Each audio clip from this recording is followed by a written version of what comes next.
Bea Cukai Langsa memusnahkan 76.160 batang rokok ilegal senilai 160 juta rupiah lebih. Total kerugian negara akibat rokok ilegal ini sebesar 100 juta rupiah.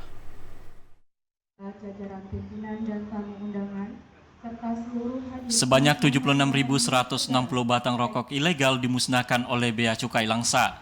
Pemusnahan rokok ilegal tersebut dilakukan dengan cara dipotong kemudian dibakar untuk menghilangkan fungsi utamanya.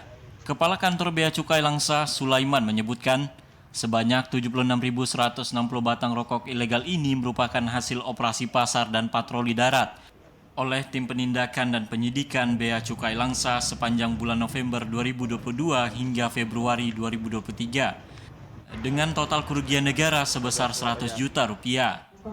Penindakan ini kita kumpulkan dari operasi-operasi pasar yang kita lakukan, ya, yang memang itu menjadi kegiatan rutin yang sudah dilakukan oleh Bea Cukai Langsa. Yang kedua, ini hasil dari kompilasi beberapa penindakan yang dilakukan secara simultan, baik operasi pasar maupun dengan teman-teman Satpol PP.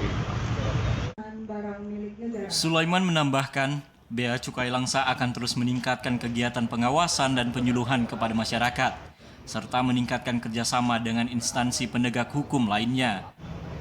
Peran serta masyarakat juga sangat diharapkan baik dalam memberikan informasi terjadinya pelanggaran, serta dapat mematuhi ketentuan di bidang kepabeanan dan cukai.